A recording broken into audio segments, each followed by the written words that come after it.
오늘도 불출석입니다. 윤석열 전 대통령 얘기입니다. 2주 전 구속된 이후에 한 번도 내란 재판에 출석한 적이 없었던 윤 전 대통령. 그러면 대체 지금 어떤 상태길래 그런 걸까요? 윤 전 대통령 지금 건강 상태 좀 어떠세요? 재판 아니 못 왜 나오실 자꾸 찍냐고. 변호인들 수사권도 있는데. 지금 건강 상태 어떠세요? 윤 전 대통령. 아니 상황에 따라서 지금 뭐 사망 직전이라는 얘기는 아니고 뭐 건강 상황에 따라서 대처할 수도 있는 상황일 수도 있고. 자 그만 찍어요. 사생활이 있는데 변호사도. 상당히 날카로운 반응입니다. 근데 그래서 지금 윤 전 대통령 건강 상태가 어떻다는 거죠? 일단 저도 그 윤곽근 변호사가 이제까지 보인 반응 중에서 오늘이 제일 좀 까칠하고 날카로웠다는 생각이 드는데, 근데 윤 대통령이 구속 적부심에는 나오면서 내란 관련된 재판에는 한 번도 안 나오니까 기자 입장에서는 왜 안 나오셨는지, 건강이 안 좋은지 물어볼 수밖에 없잖아요. 그만큼 좀 예민하게 오늘 반응했다는 생각이 드는데요. 한 언론 보도에 따르면은 지금 윤 전 대통령의 건강 상태는 이렇습니다. 지금 보면은 굉장히 고령의 당뇨 간 수치가 심각하게 올라가서 지금 식사도 하루 한 끼밖에 못 하고 있고 그나마 절반밖에 못 먹고 있다. 이렇게 건강 상태를 전하고 있습니다. 그러니까 이남희 기자 설명에 따르면 기자가 저렇게 물어본 이유가 이 의아한 점이 있었기 때문이라는 겁니다. 그러니까 불과 엿새 전에 이렇게 구속 적부심은 출석을 했는데, 그런데 이 구속 적부심 전날 재판도 또 그리고 오늘 재판도 불출석을 한 건데, 그럼 이래도 문제는 없는 건가요? 문제가 사실 생길 수밖에 없지 않나 생각이 됩니다. 일단 뭐 기본적으로는 이렇게 형사 재판에 불출석을 했을 때 본인이 행사할 수 있는 그런 방어권 행사에 큰 차질이 발생한다라는 것은 너무 당연한 거고, 한편으로는 이제 이 내란 혐의 재판과 관련해서 이 법원의 그런 심증 형성에 상당히 불리한 영향을 줄 수도 있다라고 보여집니다. 지금 안 그래도 구속 적부심 이전에 있었던 형사 재판에 출석을 하지 않았고 또 특검에서의 그런 소환 요구에도 불응을 했던 상황입니다. 그러다 보니 일각에서는 당연히 윤 전 대통령이 스스로에게 유리한 절차, 그러니까 구속 적부심과 같은 유리한 절차에서만 참석을 하고 나머지는 모두 거부를 하고 있는 것 아닌가, 선택적으로 그런 권리를 행사하고 있는 것 아닌가라는 그런 비판이 나올 수밖에 없고, 당연히 재판부에서도 이런 부분이 신경이 쓰일 겁니다. 그렇기 때문에 실제 건강상의 문제로 인해서 출석을 하지 못하는 상황인지, 그렇지 않으면 다른 이유 없이 일단 재판에 응하고 있지 않은 것인지를 당연히 의문을 갖고 또 조사를 또 시행을 할 예정이라고 하니, 이런 내용들이 결국에는 뭐 특별한 사정이 인정되지 않는다라고 한다면 종국에 가서는 뭐 심증 형성에 상당히 좀 불리하게 영향을 줄 수 있다, 이렇게 보여집니다. 근데 변호인 측은 또 이렇게 얘기를 하거든요. 그러니까 구속 적부심은 한 4시간 반 정도 앉아 있는 거고 재판은 하루 종일 걸린다 이건데, 그러니까 변호인 말대로 이 두 개가 좀 다른 상황으로 볼 수 있는 거예요. 일단 시간적인 차원에서는 분명히 차이는 있습니다. 구속 적부심 같은 경우에는 사실 조금 단시간 내로 일반적으로 끝나기도 하고, 이번에도 4시간 정도 진행을 했으니 아마 이 형사 재판보다는 훨씬 더 짧게 진행할 것이다라고 예상을 하고, 뭐 그런 점에 있어서 출석을 결정했을 가능성도 있습니다. 반면에 내란 혐의와 관련된 재판은 사실 증인 신문들이 계속 이어지고 있는 상황이고, 워낙 쟁점이 많고 복잡하다 보니까 한번 재판을 하면 거의 그날 저녁 시간까지도 진행이 되는 그런 절차들이라서 분명히 시간상의 차이는 있습니다만, 이제 그럼에도 불구하고 어쨌든 그 밖에 아직까지 이런 불출석을 이어져서 불출석을 하고 있다는 점은 상당히 좀 의문이 있는 상황이 아닐까 생각이 됩니다. 그렇군요. 자, 이렇게 윤 전 대통령 재판 불출석 질문에 취재진을 향해서 날카로운 반응을 보였던 변호인단은요, 어제는 또 이런 소회를 직접 공개했습니다. 들어보시죠.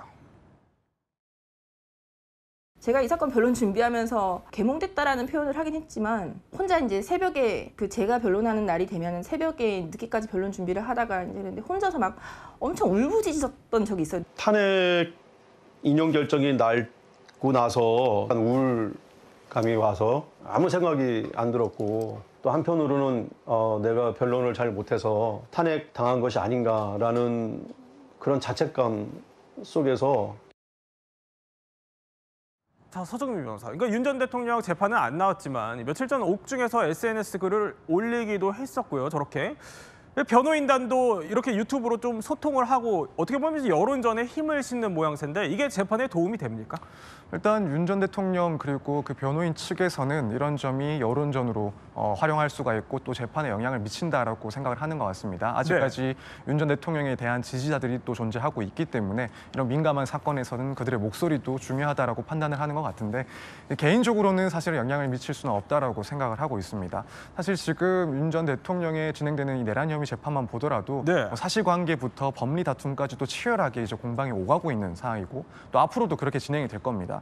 그렇기 때문에 또 증거 기록도 상당히 많을 것으로 예상이 되는데 이런 재판 일정들이 계속되는 상황에서 사실 변호인들 입장에서는 사실 이 재판에 더욱 집중하는 게 맞지 않나. 또 한편으로는 지금 특검 수사도 계속 진행되고 있는 상황이라서 그런 점을 준비하는 것이 더 필요하지 않을까라고 개인적으로는 생각하고 있습니다. 자, 이남희 기자, 그 김건희 여사 특검 얘기를 조금 해보면요.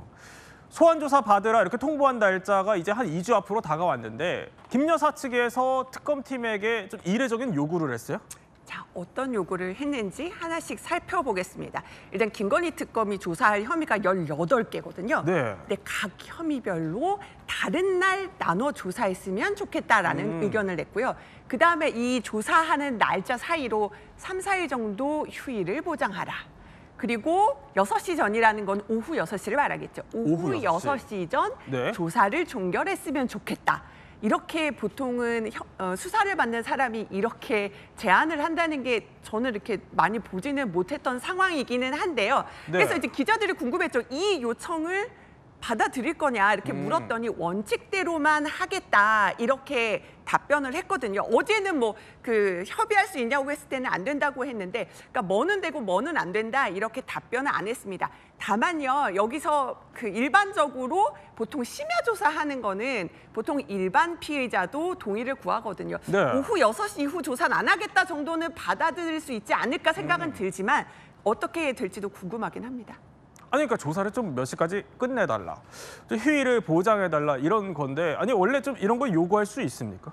사실 이제 피의자 측에서 예를 들어 뭐 조사 시작 시간을 언제로 했으면 좋겠다, 혹은 언제까지는 좀 끝내달라라는 그런 부탁 정도는 하는 경우들이 있는데 사실 이렇게처럼 뭐 하루에 한 가지 혐의씩만 조사를 해달라, 또 3, 4일 휴일을 중간중간 보장을 해달라라는 구체적인 요구까지 하는 경우는 사실 보기도 힘들고 매우 이례적이다라고 보여집니다. 제가 물론 이 혐의가 워낙 많다 보니까 김건희 여사 그리고 변호인들 입장에서는 중간중간에 조금 휴일을 가지면서 다음 쟁점들에 대해서 미리 좀 변론을 준비하고 방어권을 조금 더 보장받기 위한 차원에서의 그런 요구일 수도 있는데 또 한편으로는 이 특검의 그런 수사의 지연을 조금 의도한 바가 없지 않을 것 같습니다. 일단 특검 같은 경우에 최장 150일까지 수사를 할 수가 있는데 사실 지금 이 김건희 여사 특검은 그 수사 대상이 너무나도 많은 상황이고 동시다발적으로 신속하게 진행은 되고 있습니다만 사실 언제 이 수사가 제대로 또 완료가 될지는 아직까지는 좀 깜깜한 상황입니다. 그런 상황이다 보니까 이제 김건희 여사 측에서 수사를 조금 지연을 시키는 것이 이득이 될 수 있다라는 그런 판단도 좀 깔려 있지 않나 이렇게 생각이 됩니다. 자, 내란 특검에도 속도가 좀 붙고 있어요. 오늘 조금 전에 들어온 속보가 한덕수 전 총리 주거지를 압수수색했다는 건데 정확히 뭘 찾겠다는 거죠? 뭘 찾겠다라는 것을 우리가 추정하려면 어떤 혐의로 지금 압수수색 영장을 받았는가를 보면 될 것 같습니다. 지금 내란 특검 측에서는 한덕수 전 총리가 내란 방조죄 혐의가 있다라고 지금 이야기하고 있거든요. 그럼 구체적으로 어떤 부분에서 내란 방조죄를 혐의로 둘까 생각을 해보면 바로 사후 선포문입니다. 즉 계엄 선포라는 것은 국무회의를 열고 참석한 국무위원들이 부의 즉 서명을 한 다음에 그래서 심의가 거쳐지면 그 다음에 대통령이 선포를 해야 되거든요. 근데 알고 봤더니 그런 그 과정은 전혀 거치지 않은 채 이미 선포부터 하고 선포문을 나중에 지금 그 서명을 하고 사후 작성을 하려고 했다는 거예요. 근데 이미 그 서명 미리 이제 그 총리와 국방장관은 서명을 하고 서명을 한 상태에서 갖고 있다가 나중에 서명을 국무위원들한테 받았다. 그렇다면 미리 인지하고 있었다. 즉 계엄을 인지하고 있었던 게 아니냐. 이런 혐의로 아마 이걸 작성한 강의구 이번 전 부속실장도 지금 압수수색을 동시에 지금 단행을 했거든요. 그렇다면 결정적으로 찾으려 하는 것은 계엄 선포 직전 또는 전후, 그다음에 그 후에 관련된 자료들, 그런 자료들로 어떤 식으로 계엄에 인지를 했는가 또는 방조를 했는가 그 여부를 지금 추적을 하고 있는 것 같습니다. 네, 수사 상황은 계속 지켜보기로 하겠습니다.